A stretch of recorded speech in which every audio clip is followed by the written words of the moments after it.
No, she's right. If she was Elvis and she didn't shoot the TV, I would be the boss hog that fired her. I would have loved to live in the times when you could shoot boss TVs. hog. Would definitely shoot TVs. Live in the time or town, because we could shoot all these TVs. You're living in the wrong place, not the wrong time. The point where we were talking about going to one of those fourth world nations where people still have never seen running water, they haven't invented a wheel, and they still exist. Oh. And you just said, I would love to live in a time where you can still shoot TVs. Oh, I missed that. Because we wanted to shoot the TV because the fucking Penguins just went up 6-0 over. That's a lot in hockey standards. Yeah. And yeah, it's like soccer. Point being that it's not you can live. If you want to go back to primordial days, those tribes still exist in the Amazon. Here's the difference. You set up your life so that you drive the ship. I set up my life that I have to get someone to agree with where the ship goes. Like I realized that. No, you didn't set it up. You fell into a trap. That might be it. Trap. Like I said to my wife one time, she said, we were sitting with our business manager, and he said, "What's your life goal?" I said, "To be on a beach, own a bar on a beach. I want to own a bar on a beach and do some stand-up, do some music, make ribs, make French fries, make some hot wings." Buddy road comedy. We're buddy cop road comedy. Yeah. We're Billy Crystal and fucking that. He's Tommy Rocker. And the guy who can dance. The gay black dancer. Yeah. And my wife goes, I get skin cancer. I don't want to go to the beach. And I was like, oh, fuck. Whoa. My whole life dream is fucked. Because she wants to go to the mountains. She wants to live in the mountains. Closer to the sun? At high altitude? Yeah, she wants to buy a place in Big Bear. And she wants below sea level mountains, you fucking idiot. Yeah, sorry, I was just doing a callback to Groundhog Day, you fucking mook. They Which call everyone else got. I like this, Hennigan. I love this Hennigan. The guy who puts the H in whiskey? Yes. There isn't, I didn't put it say in. Say it. Whiskey. Ugh. I feel like there should be a wall, like volleyball between us, because I'm surly, and I feel like I have a partner. Oh yeah, I don't feel surly. I feel surly. I feel surly. Oh, do you want to come on my But side? I know I'm not necessarily right. I can't find my phone. That's my biggest and thing. I'm not supposed to talk, so I'm going to stop. But don't worry. We're going to put Mamu in. Chad's on his way over. Chad will take over for and we you. have to do one commercial, but that's for Blue Apron? We'll do it. Well, I'll do it with my good eye. Oh shit! That's every time you kept fucking up. I kept trying to remember. We have to set up last night's podcast. That's subjective. Last night was so much fucking fun. Fucking up. I love that. I kept fucking up. You mean I made the fucking go thing go? You don't know what's happening over here. The fucking card wasn't getting a good read, so I had to go get another fucking digital recorder. If I went on stage and I did 5 minutes of, oh, hang on, I can't find my notes. Hang on, where's my shoes? We did that in Charleston. But yeah, when the PA didn't work. But I killed the time. It was great. Yeah. That's where we got the boot on the car, right in front of the bar. That the owner said, "Park there." Really? And I came out. I go, "We're getting the fuck out of here. We're not doing merch or nothing." And there was a boot on the fucking car. When Chaille says we're not doing merch, that means I don't want to make money. I'm in fear for my life. It's Louisiana. That's his. Yeah. Oh yeah. We moved good merch last night. We're backing up to the venue because we might need to get out of here quick. Don't take your personal effects in. Kill the headlights and put it in neutral. Is that from Blues Brothers? No, it's from that fucking Moby Scientology fucking cunt. I just copy what he does. It's Moby, isn't it? No. Yeah. Kill the headlights and put it in neutral. We, by the way, Bert, we do this sometime because we want email. So people they will tell us. Smart. It's smart. Yeah. It's like reaching out to fans and getting them to interact. It's kind of like when I told you. They won't hear this. They won't hear this. It's kind of like when I bet you $20 that you were wrong with Kenny because Kenny has a virtual bet on driving yet again back to the place, and you have a reason to go to show you're right, and both of you fucking left. And I said $20, I'll bet you 20. Neither of you wanted to drive there until I bet you $20, and it was worth $20. to get you out of there so your wife jumped out. I threw all my us. money in my wallet down there as a hey, fuck you, I'll do this. Because the last time I bet my whole paycheck. And I had to play tennis in a wool fucking suit to win it back with a fucking asshole cousin that didn't know how to play tennis. Wasn't a real cousin, and Bert, to catch you up, he knew when he came back, you were there. He goes, no, I put $41 in there. He emptied his wallet. He goes, I'll bet everything in my wallet, splashed it down, and left. Then he came back. I go, oh, yeah, no, you won the bet. Such an unimpressive slap down. But That's like pulling a 5-inch dick going, who's sucking this dick? It's way By the way, more it's 7.5 inches. unimpressive when he came back, and I go, no, I put the money, you won your money. I put it in the tank, and he goes, no, I put $41 in here. Meaning she knew he only had $41 in his wallet. He pulled it out in a flash. I faked it. I had no idea how much money was there. I just said faked 41, and you go, I'm only betting you 20. I'll fucking take the 20 because I handed it to fucking Kenny. Yeah, you both. Yeah, you both. Wait, we both lost? Yeah. Really? Yeah, you ran around like fucking chumps for $20. I got your fucking cranberry, asshole. Oh, fucking chumps in here today. We had no cranberry. Can we cut this whole part of the podcast out of the podcast? I'm going to cut it. I'm going to mark it right now, and this is going to be a podcast by itself. I want to know. No, is this a new podcast? Brand new podcast. No. We'll Starting keep that in. I got the clap in college. That's where we were. The clap. This is the day after podcast, by the way. The day after SwapCast. SwapCast. Yeah, SwapCast. We also need to do a clean intro. That's what I was trying to get to earlier when you kept fucking up. I was once again remind me fixing to do that. his fucking up in his mind. Oh, last night was fucking fun as shit. It was the hardest I've ever laughed in a long time. Except for two people. Where's Christine Levine? She heard two people bitching about. For real? Yeah, after the show. She was just talking about this on the Why would you patio. ever, They didn't know it was a live podcast. They thought it was stand-up. Hold on. I went back with Kenny to go prove you wrong and get $20. And the comics that I fucking berated for going long after you left, I lit them up. Like, listen, when you get the fucking light, don't go into your closer. Say thank you, good night. They're all sitting in front of Elmo's, tripping on acid. Still. Really? And Kenny's like locking up the place because he finally learned how to work a key. And I go over there. I'm like, hey guys, thank you so much. And they're all hugging me and shit. And we're taking pictures. And Shut up. We dropped acid last night. And I go, oh fuck. Last night was chaos. Let's get a picture. Let's get a, and they're all fucking like leaning in. I'm like, I lit you guys up so hard. But Bert and I missed it. Was so fun. Yeah. It was so they fucking had a blast. Doug called an audible very wisely, I would say. I was I stumbled. You drunk. called an audible. No, you did. No, You're the I one need to go home, and I said that. I said, hold on. That's the the right. here. Hang on, Kenny knows he's a sober driver. I know. We'll step I was in. standing there. Kenny, tell us what happened. Let me find out if Kenny's telling the truth. Hang on, let me set the listening audience up. We did the live podcast. We thought it went well. I still think it went well for us. Maybe not for people who thought it was going to be stand-up comedy, but fuck them. And then we had an after party. It was fucking hilarious. By the way, I've been doing stand-up 18 years. It was a fucking hilarious podcast. It was funny top to bottom. We'll get back to that.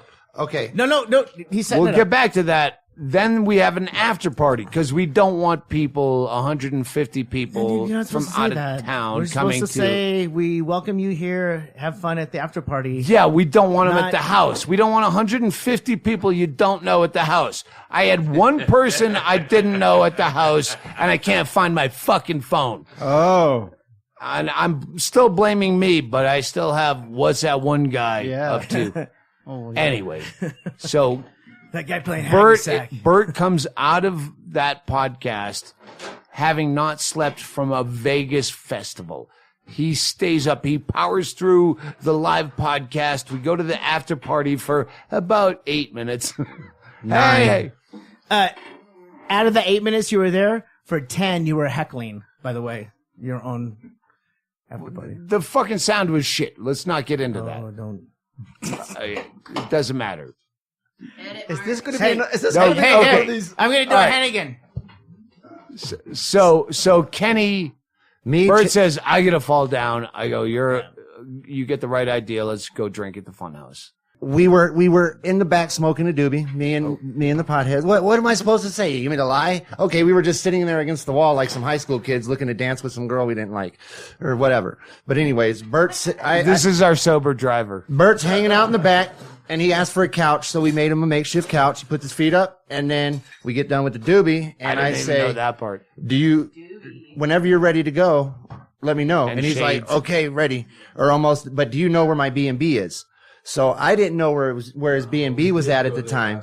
So I asked Doug, and Doug said, as soon as I asked him, he said, let's go. And we were out the door. He actually grabbed Bert by the arm and drug him out through the. I said, we're going to get high or paid. I said, Yes. we're going to get paid. We'll be right back. And it's gone. Is in the book. Such a great line as a comic. I gotta That give is you a so page. not how it happened It's by in the the book. book. exactly how it is. I'll tell you after it's the It was three the- ways to get out of shitty conversations. It was the perfect exit last night because I didn't want to do coke for today because I knew that today was my day. Hold on a second. You got Coke? But like, You got Coke? They can, My they vacation found day was Coke and today. they can't find my phone. It's a Todd People glass. are looking for my phone and they go, "Hey, what's this?" It's a pail full of Coke. it was perfect. It was the perfect exit. And then we came back here because I think you guys went to drop me off. Then you were like, I think you dropped me off. and I said, "Can I get one more cocktail?" And you go, "Let's go to the FunHouse." Oh, you wanted a roadie? Yeah. Is that the word you used? Yeah, I said I want a roadie. Can I get a roadie? And they're like, "Well, let's just go to the FunHouse." And then you were like, "You want to just sleep in the rape trailer?" And I was like, "Oh, I'll just sleep there." By the way, best night's sleep I've ever had in my entire life. I've never had a better night's sleep ever in my entire life. There's a cushion comforter for a mattress in there. And I used it as a blanket. And by the way, I think I might be part autistic because that heaviness made me fucking so. Like a heavy on you? Like yeah. Oh, it was the fucking best. Ice cold. So I'm gonna turn the AC on. I'm gonna call Bert out. Wait a minute. Right now, Who put the where fucking any- AC on in the rape trailer? That is verboten. Uh-oh. I don't even know how to turn it on. Yeah. Is there AC? Wait, call in the me rape out. trailer? Yeah. It's very good. Hang AC. on.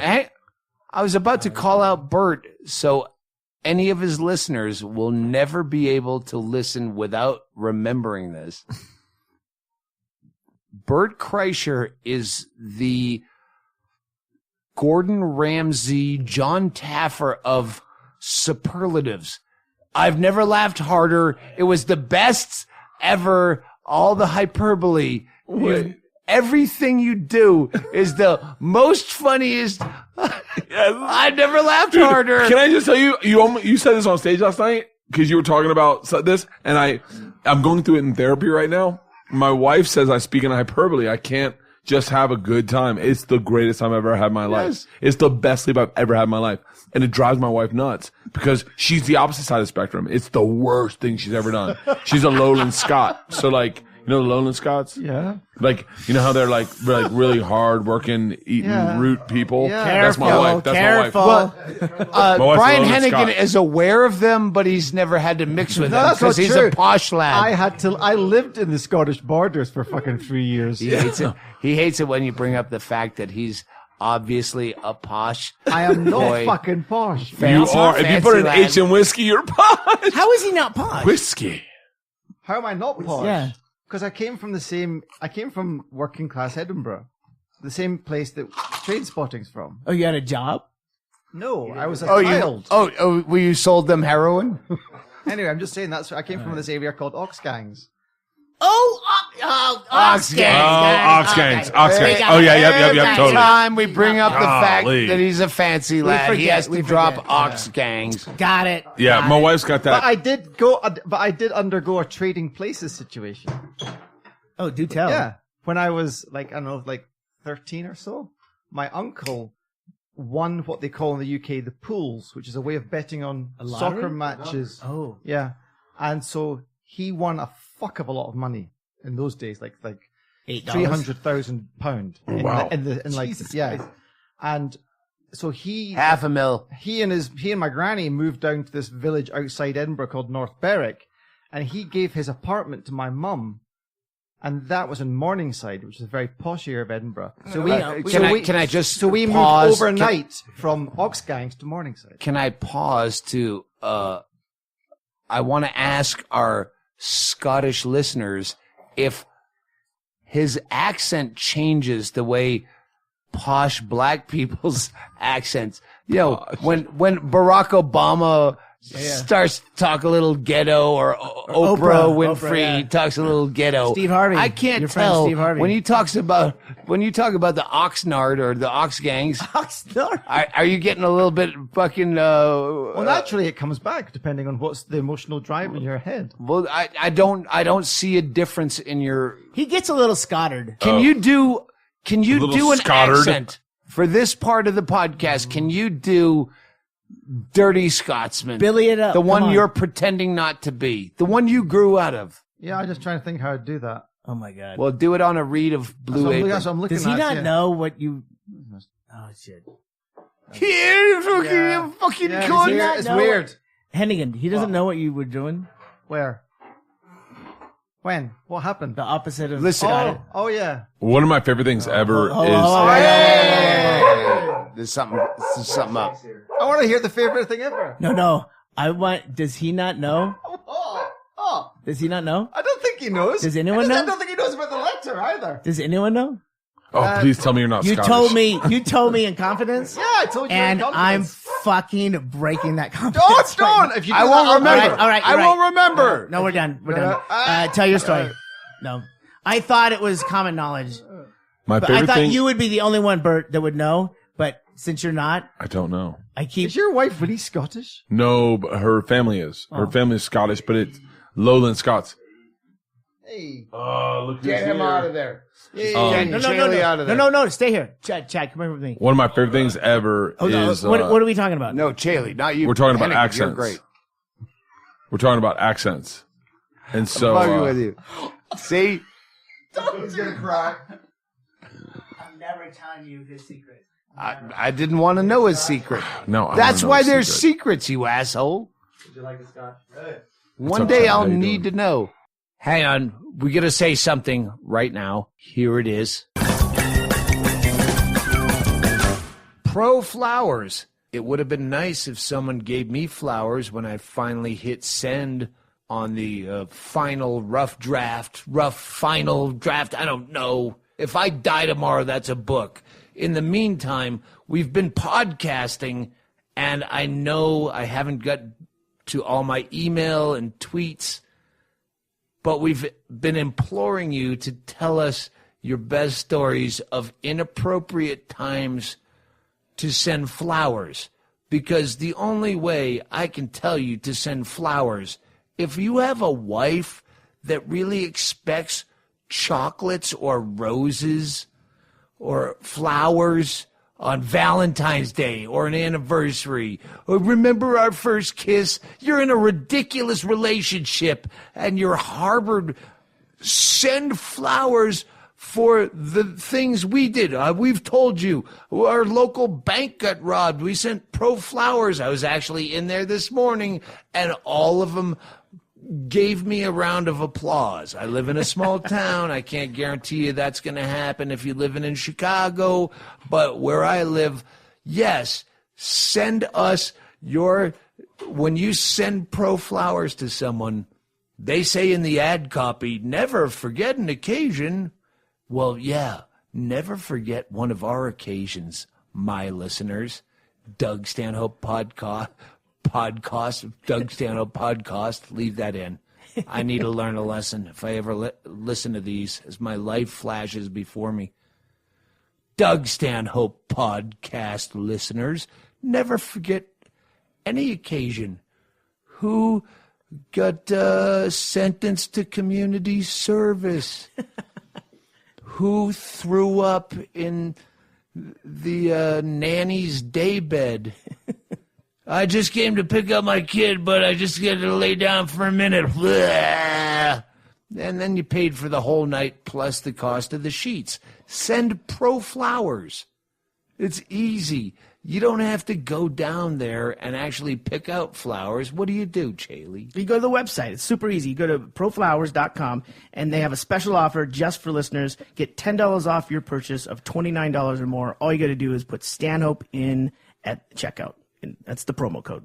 Yeah, or oops, I did it again would be a more, for my fan base, that would be more appropriate for all the times that you fuck up, you screw up, you're mocking someone. Yeah, flowers are murder. I've talked about it on the podcast. I hate buying flowers because they're going to die in 4 days, and they're so beautiful. Not with Pro Flowers. Their bouquets are guaranteed fresh for 7 days or your money back. They have a 7-step quality check, which means the flowers are always fresh. All right. I just stepped into a plug. Oh, look at that. I stepped into that completely accidentally. And it's a great way. In my head, yes. And this is a great way to help out the show. The Doug Stanhope Popcast, is that what you called it? Poodcast? Podcast. By supporting Pro Flowers, you're actually supporting Doug Stanhope. Yeah, I should always plug that. Yeah, it helps us. But it's also really funny. We sent flowers to a bank robbery where we know the people with a note saying, put your hands up in the air and party like you just don't care. And when I went to the bank, because an unnamed person that sends me quarterly checks is so fucking cheap that he actually, did I already say this? All right, forget it. You were talking about it yesterday. Yeah, you told me not to say this. All right, anyway, point being, yeah, I went to the bank. They loved it. I want to hear the stories of where you sent flowers to. I was always going to make greeting cards back when merch was a new thing before the internet, just to get you by on the road. I was going to make up greeting cards for inappropriate. I'm sure they have them by now. Yeah. But yes, send someone you know Pro Flowers and just send us an image. A screen grab. A screen grab of what the message was and what the occasion was. Sorry you have ocular cancer. I'll keep an eye out for you. Sorry. Hey, I'm riffing. Yeah. Don't fucking judge me. This is not in their ad copy. I want to hear Pro Flowers' hilarious read of this. It's only funny if you do it. So if you think of something funny, get on proflowers.com right then and there, and you can schedule your delivery ahead of time for any date you want, and then get back to your day. It's that simple. Just don't forget to add the promo code Stanhope. Right. And you get $10 off any purchase of $29 or more. Just go to proflowers.com and enter promo code Stanhope at checkout to get that special deal. As they say at Pro Flowers, you're never going to get around to going down to the grocery store, buying the actual flowers, finding a vase, and then driving it all the way over to your friend's house, who you don't even like. Because anytime you send flowers, you're tacitly saying, I don't really want to talk to you about your problems. Here, smell this. Casper beds. It's a mattress that comes in the mail. If you can imagine that, you would think it sucks. It's brilliant.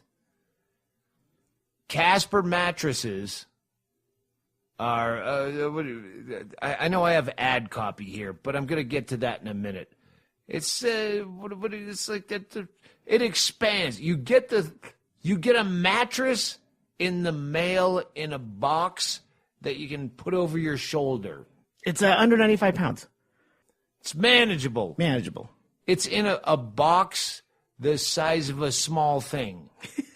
You describe it, because you pull the thing out and it's like one of those inflatable slugs or dinosaurs that you amuse children with, where you have a gummy bear and you throw it in water and it turns into a stuffed animal that they can sleep with. Yeah, but you don't need the water. All you do is to unbox this thing is really it's quite a sight, because this thing has been compacted and then all the air like a seal meal, right? Right. So it's got this real thick plastic, and then you carefully open it. It says, "Hey, you know what? Just get rid of the box, get rid of the plastic, because you're gonna try this for 100 nights, and if it's not to your satisfaction, they pick it up for free. So you throw away your old train-spotting, piss-stained mattress that you've been heaving and sweating through forever. You put this down and you let it sit for what, a day, 20? It doesn't 20 even hours? take that long, because I've actually I had a competitor's mattress, and I'm like, oh, I've seen these before, and when I opened That's up, right, you did. yeah, I didn't know about Casper, and the one that I had, there was a clear smell that from off gassing and stuff like that. And it took like an hour or two just to expand all the way, and it was still going, But Casper, it was like within 20 minutes, that thing I was making the bed. I always leave the house when any heavy lifting has to be done, and but you guys did it. You pulled it out of the box, and I was waiting to sleep on it or have one of our crews sleep on it before we gave it a full plug. And just now when I told Bingo, oh, we're leaving town, we got to do the Casper plug, I haven't slept in there yet. She goes, yeah, you did. You passed out there and drunk the other night. That's where I found you, because she was working on her stuff in the other house. Yeah. And I went and slept in there. Yeah, slept like a baby. I can't guarantee you that Casper mattresses will make you sleep like a baby if you haven't had as much to drink as I had, but I did sleep like a baby, and Hennigan slept in there. And, oh, Hennigan's the fussy cunt. Yes. He's the filthy and Scotsman. I can't wear an eye mask because my eyes, and I can't wear earplugs, and you are so loud. Well, you know what? He slept like a baby, too. He didn't bitch or whine. With no complaints. But, I mean, this is a fucking mattress mailed to your house. You don't have to go find your friend Evan, who has a pickup truck that can drive all the way, that can fit a mattress. No, this comes all wrapped up in a tight little form, and it gets mailed to your house, and then it evolves into a mattress over a matter of hours. Not even that long. It is really amazing, the way they package it and everything, and the way it gets to the house. How many fucking cocksuckers did you know with a pickup truck that you just need one dude with a pickup truck to get a box spring? Yeah. You fucking assholes. Yeah, this comes in a box. You can hoist over your shoulder like a lumberjack and bring in, you unfold it, it expands, and you sleep like a baby. Designed, developed, and assembled in the U.S. of A, Doug. You know what? I don't give a fuck if this was made by slave Martians. Child slave Martians. Oh, there is life on Mars, and they spend all their time trying to roll giant mattresses into little tiny components and tuck them into a box. It doesn't matter. Casper is an obsessively engineered mattress at a shockingly fair price. I think you'd be surprised. They've got all different sizes, and you get on Casper.com and check out the pricing. All right, well, I'm gonna take umbrage with that. Shockingly, my friends are amazed to own a mattress that they stole from behind a Salvation Army, because the Salvation Army would not even accept that for thrift. And those are my friends that are sleeping on that mattress. So they won't be shocked, but they'll be pleasantly surprised. And Casper mattress is completely risk-free. Casper offers free delivery, free returns with a 100-night home trial. If you don't love it, they'll pick it up and refund everything. This one I know. I don't know if it was Shank or no. I think it might have been Bert Kreischer. Forgive me if I'm wrong. But said, yeah, no, they're really the shit. We got the wrong size mailed to us. And I go, well, how do you return that bullshit? Because that's where I spot bullshit. Oh, and we'll pick it up for nothing. What, after I have baby Martian boys squeeze it back up into that box that it can't possibly fit in? No, they actually send some dudes out. Yep. They pick it up. Sorry about that. I'm sorry you said queen. and we sent you a king, but we thought you were a queen based on your act, Bert Kreischer. Yeah, it says in the there's a small little pamphlet, or a booklet that comes along with it. The unboxing is really simple, and it does say, get rid of the box, get rid of the packing material, because if you don't like this mattress, if you don't love it after 100 nights, we'll pick it up, and you're not stuffing it back in the box. It's also free shipping and returns to U.S. and Canada, Doug. Canada? They don't sleep in Canada. It's always nighttime in Canada. They can't sleep the whole time or they'll die. Or is it the other way around? I don't know. I mean, this is the new way. I mean, I never really had a memory foam mattress before. I've had like the pillow tops and stuff like that, but this is a supportive memory foam that actually it actually keeps you cooler, and that's the design that Casper's come up with. They say that with over 20,000 reviews, they have an average of 4.8 stars.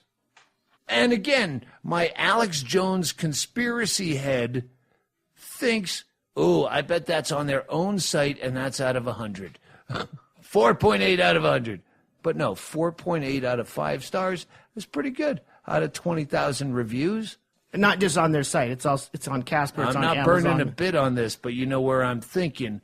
Point being, the ones that were 1-star reviews or 2-star reviews, the reason they're not 5 is someone went, I evacuate my bowels in my sleep, and it didn't absolve all of them. And you go, no, dissolve. You meant dissolve. Of course it's not going to dissolve your bowels if you shit yourself. And you wrote absolve. I say it's a 5-star mattress. Get $50 towards any mattress purchase by visiting casper.com/Stanhope. Terms and conditions apply. When they find my fat, cold, bloated corpse, it's not going to be like Elvis on a toilet. It's going to be me on a Casper mattress. This is bingo. You are listening to the Doug Stanhope Podcast.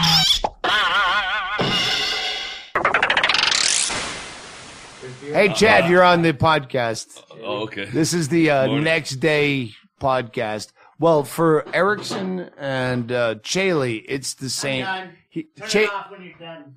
Chaille still says, Chaille, don't hey, leave. tonight was great. Chaille, don't leave. It's fucking 3:30 the next day. Fuck off, anyways. He does. He gets really angry like that. He's not kidding. He's not. No, he's not kidding. I can No, tell, he's not please. kidding at all. I'm the opposite. I was in bed when Bert called me.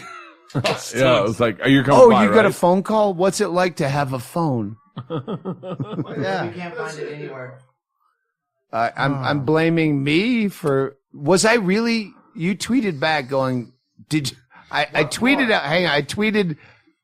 We have to remember people are listening to this. I tweeted, I can't find my phone at everyone because we're having a party and there's a lot of people that have to get a hold of me. So I tweeted it at everyone, and Chad tweeted back, did you check the floor? Because that's the last place I saw you.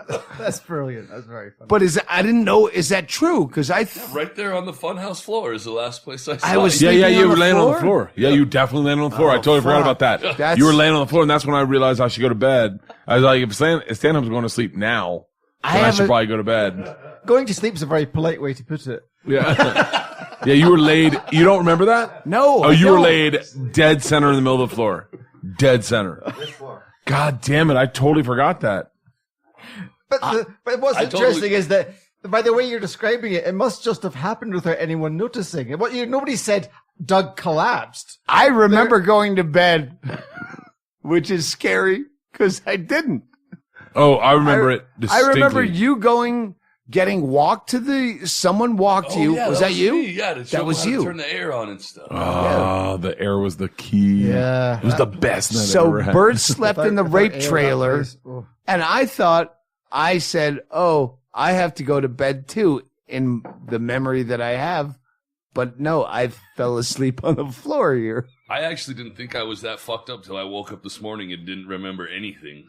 Oh, You look like you were going to pass out. You had a solid. You were perfect the whole night, but you had a solid 12 minutes that I watched, where me and your wife were making eye contact about how you were doing. Like you're like laying your head on a champagne bottle. Do you remember this? No. And you were like, I want to fucking kill people. And your wife is just smiling, just like my wife, and just smiling, going, "Yeah, it's time to wrap it up." What he said, I tweeted it, but you have to have the Bert delivery. What I tweeted was when Bert, we're talking about your kids, and he's talking about your kids were here, but they're fucking almost 30. They're like 26 and 27. They're humans. It's not, they don't look like kids. They just like humans. They seem like kids. And they're also half Asian. And Bert woke up after we're already next day drunk. And he says, yeah. Chad Shank. Looks like a border control agent. He looks like the border patrol guy that captured his family. Yeah, like, something to that effect. You're the one guy that sticks out in that group. Like, people look at me like I kidnapped her when I go out with her. They're like, are you with that guy like voluntarily? Nobody thinks that she's gonna be. Everyone's got ponytails. That's the only thing that makes you guys look alike. It was more the kids than the wife. What he said, like you have a Asian-y family, but you look like angry white supremacist kind of guy. It was a really fun night last night, and not sleeping at all, and then sleeping today, and then starting drinking when I woke up. Maybe my favorite thing ever. My wife will never get that. It's one of the problems I have with me and my wife is that she doesn't get the feeling of drinking the second you wake up.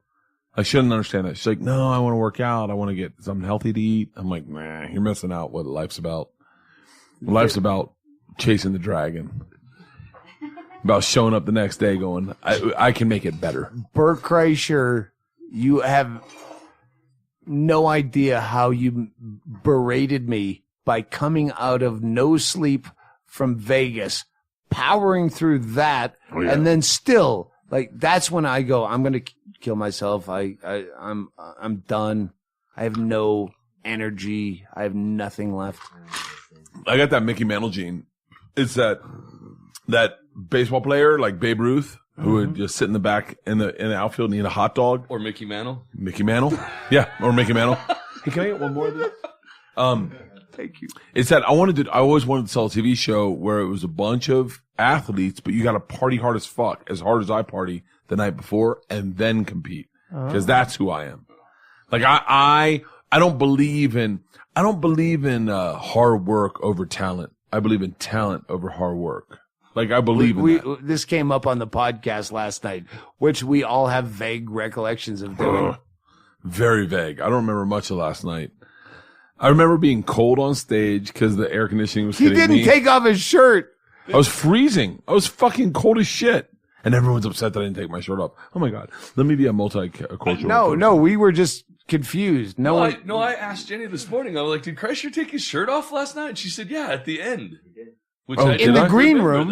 No, on stage. Oh, really? I wonder if that's what that guy's upset about.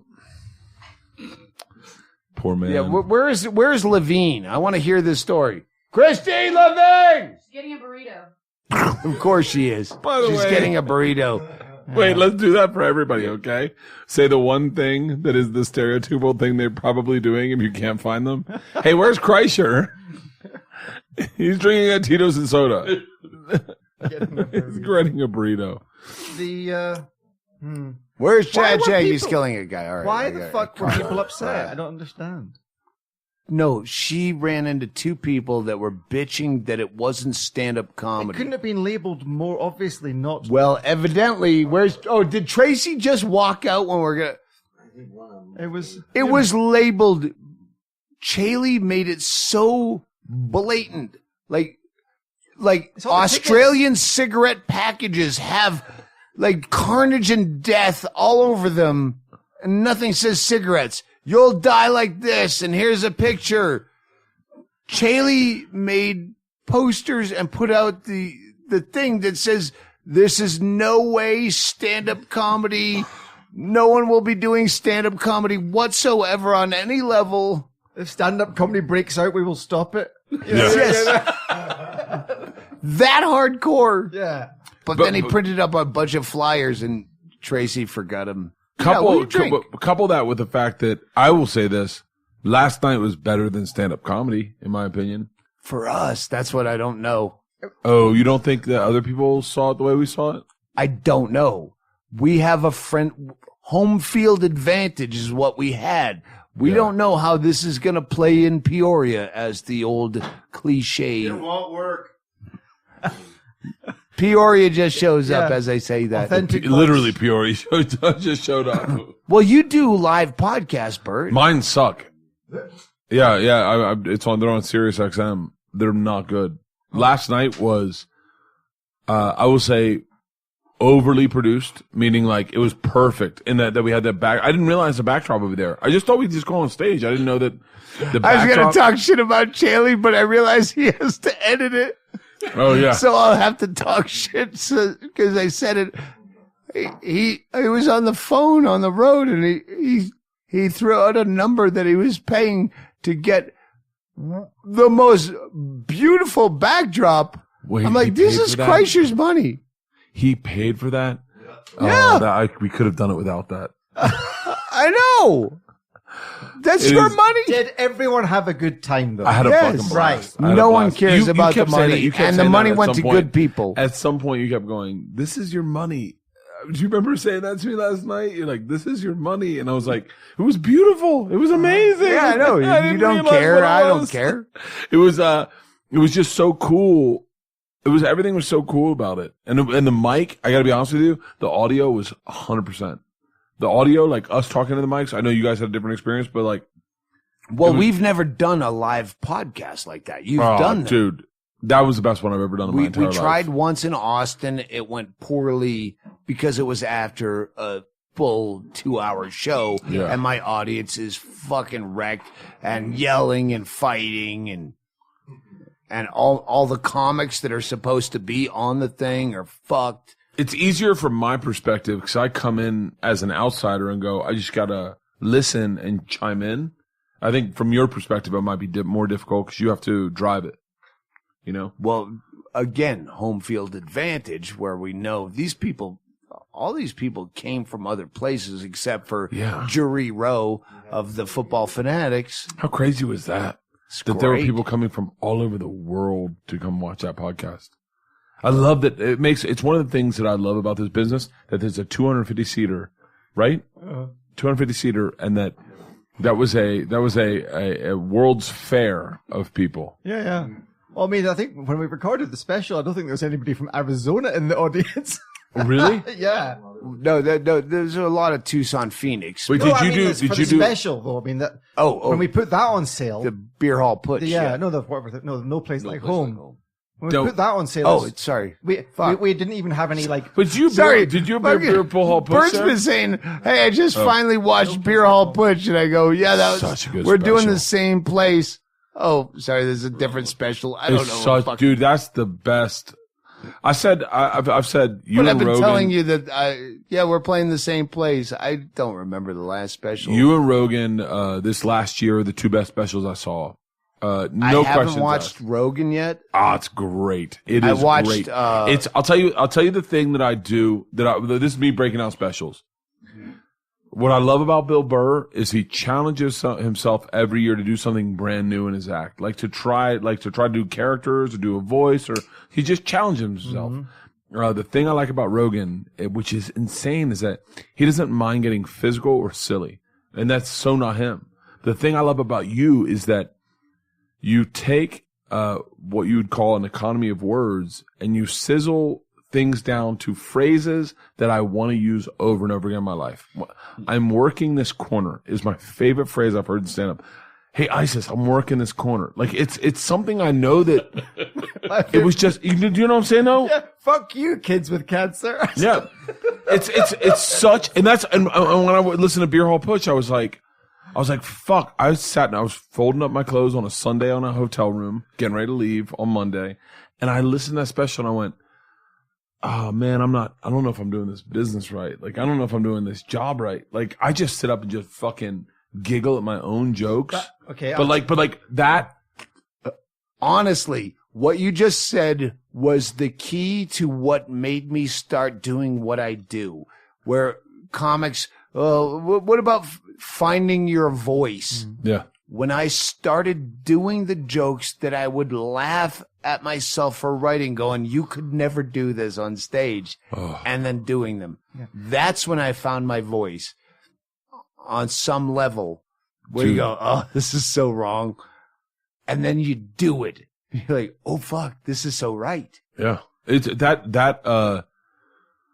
Shut the podcast down. I got to put that in the book. My big white whale right now is finding. I want to write jokes that aren't funny unless I told them to you personally. Oh. Like I have a I haven't figured out how to do it, but like I want to write jokes that, like, do you remember what we said about Chad, about his family? Do you remember how we said that?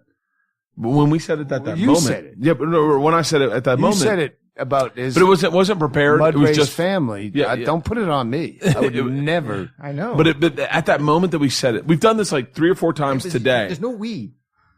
Yeah, but you're a man I said it.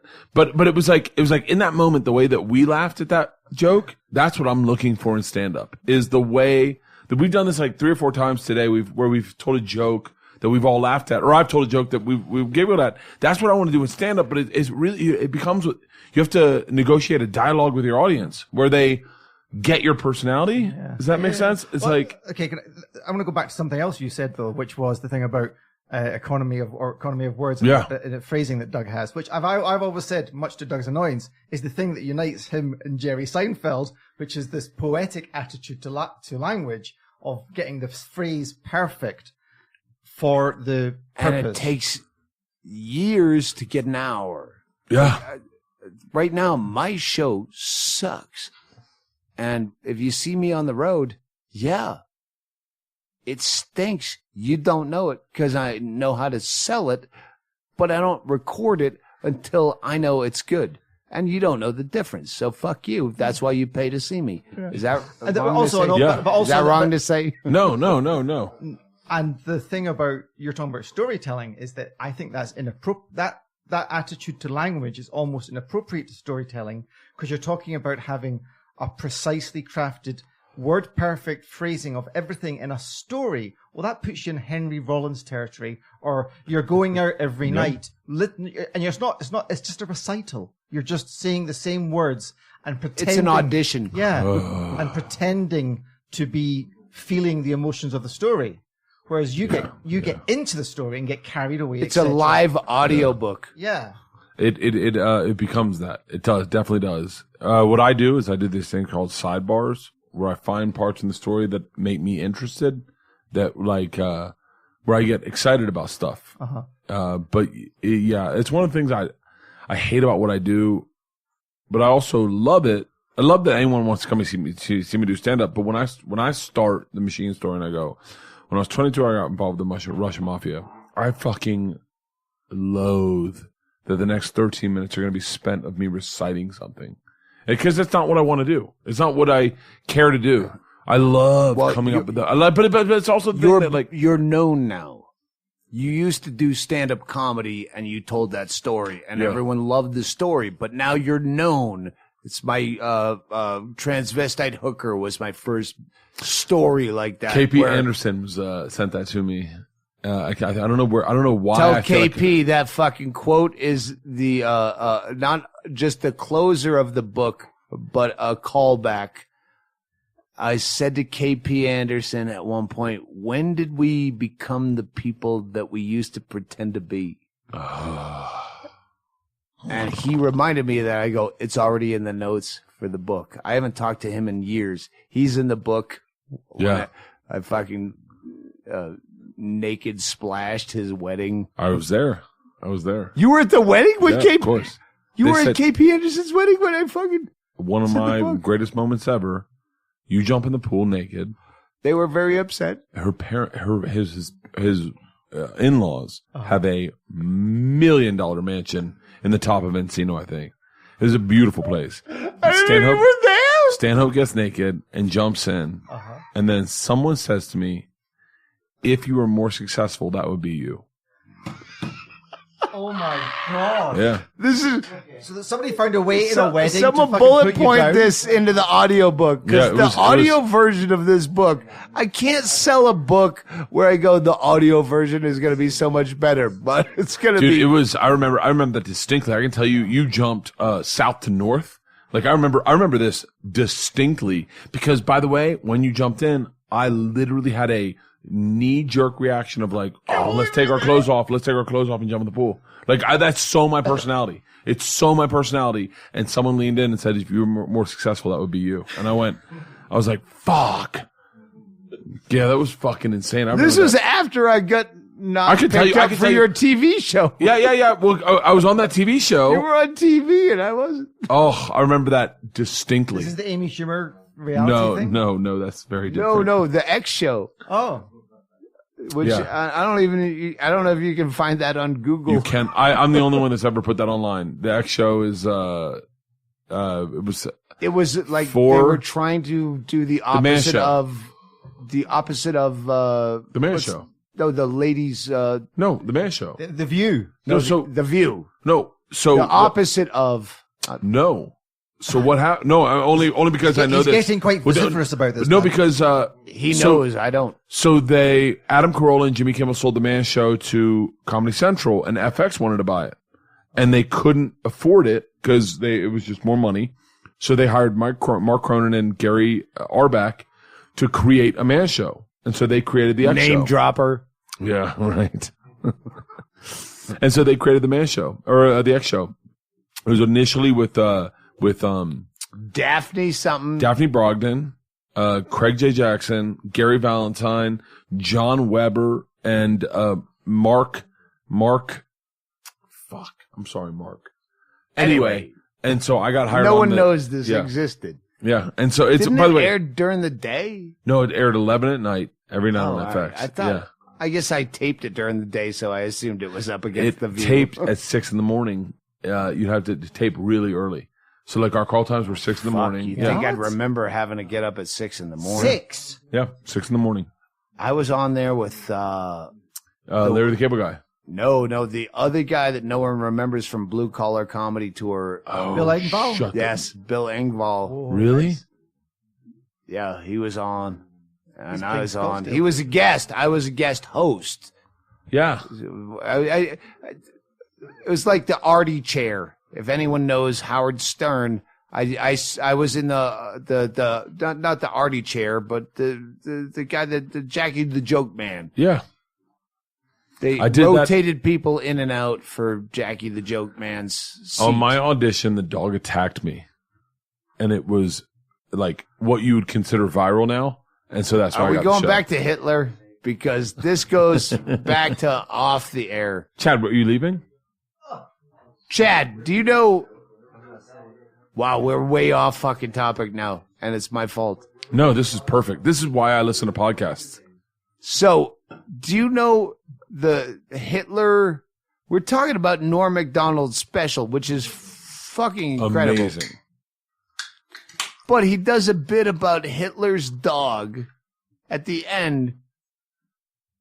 But Bert knows this. Eerily. Go ahead. Tell him the footage of Hitler's dog. The problem with Hitler's dog is he got it for a PR campaign. He wanted everyone to see him as more of a human side, so he got a dog. He kept it up his dacha up in the top of the hills or whatever. So the one video they have of him trying to pet his dog freaks out. Obviously, he's fucking Hitler, so he has not been cool to this dog. So he goes to pet the dog, and the dog goes, like literally backs away from him. So one of the cool things, like when I saw Norm Macdonald's special, I was like, I've been trying for 18 years to write a joke about this Hitler dog. Like this Hitler dog is my white whale. It is, cause I never could figure it out. I had a bit where I was like, Hitler would walk up and the dog would be strung up in the bathtub with his hindquarters going, no, please, sir, no. Like everything I could do. And then I saw it and he was like, oh yeah, Hitler's dog was excited to see him. That's the actually exact opposite of how Hitler's dog felt. You have to see Norm Macdonald's special, which you have to see. It's so fucking good. It is so good. But I will say that I got bait switched into this Hitler dog bit because I was like, dude, I can't wait to hear his version on Hitler's dog, and it just was incorrect. Does that make sense? Yeah, But you were saying 100%. this out on the patio 100%. while we were day drinking, doing mimosas, 100%. where you go, no, everyone knows the Hitler dog video. 100%. No, nobody knows. Are you serious? You've never seen it? No, we had a Morgan Murphy's Jew friend who was sitting outside the circle where we go, that's how white supremacist we are. I should clarify, we're not. I was making I'm a Googling joke. it right now. I'm guaranteed that's my. But here's the important point. The point is, no one knows what it is, but you act like everyone knows the Hitler dog video. I'll pull it up right now. I know you're pulling it up. No one wants to hear it because they don't know Nazi it. propaganda photo reveals Hitler's sauce. Oh, I guess that's the exact opposite of what I just said. Yeah. Don't No. worry. The government's watching everything you're Googling. Yeah, right I now. saw it. I saw it on History Channel one time. I was like, I used to have it. By the way, I had like so many jokes about Hitler that I could never work in. I was like, did he sign a deal with the History Channel? He seems to get a lot of work there. And so, but like, I used to watch a lot of History Channel. I loved History Channel. Before And, it was about alligator hunting God damn it. in the present day. And so, but one of the videos is his propaganda. He hired people. He bought the dog just so that his propaganda would look positive about him. And so, and it didn't turn out well. It flipped it against him. And so, yeah, I was excited to hear Norm's joke about it. But by the way, I'm not shitting on a special. His special is phenomenal. But that one joke, I was bummed because I was like, oh, I've been wanting to write a Hitler's For dog the special my record, whole life. His special is phenomenal. Norm Macdonald's the best. Dude, I told you this. I'll tell it one more time, but like, he whatever, I won't say it. I watched him make Joe Rogan laugh, the hardest I've ever seen Joe Rogan laugh in my entire life, right before the election, talking about Bill Clinton. And we're backstage, and it was perfect Norm Macdonald. Like what you want. You know when you go, when you see Johnny Depp and he's got a glass of wine and a cigarette, and you're like, that's what I wanted. I want the hat and the bracelets and the necklaces. I want all of it. It was Norm Macdonald being Norm Macdonald in the moment, and we were. Let's kill this podcast because you've brought up like 3 topics I can't talk about on the air. Seriously. Let's kill the podcast and then just go back to the conversation we're having. Okay. All right. Where's Chaille? What do you mean? Yeah. Well, we're gonna. The conversation goes on, but the recordable part of it. Kenny's going. What do you mean it's over? Do I have to leave? Can't you just say, okay, we're not recording? And cut. He knows a button to hit. I can hit the button. No, don't hit the button. Just keep going. Are we not recording? Yeah, no, I don't want to talk about a lot of this stuff on the podcast. But you can't talk about Johnny at all, huh? The blonde chick and the No, blonde dude. I can't even remember what I was. There were 3 things. I go. One's a bit. Like, when can you fuck with mentally ill people? Like, it's a premise. Like, Hey, did you want me to stop this? yeah. Party time.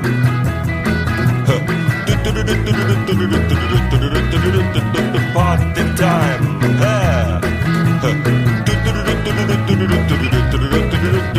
Party time.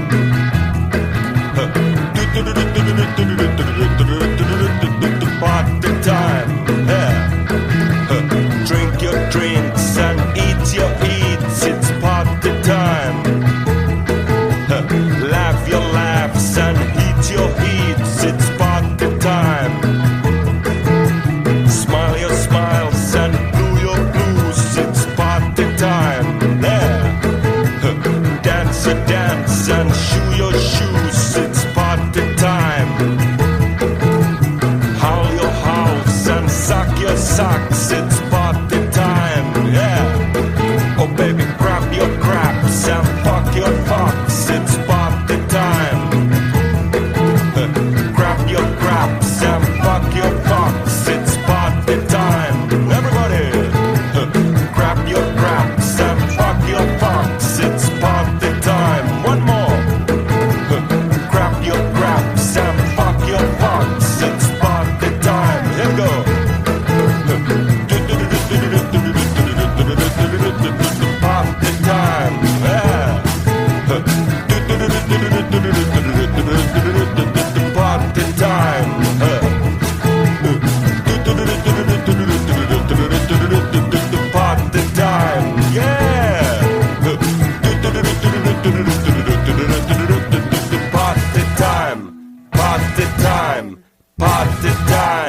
party time, party time, party time, party time, party time. Hey!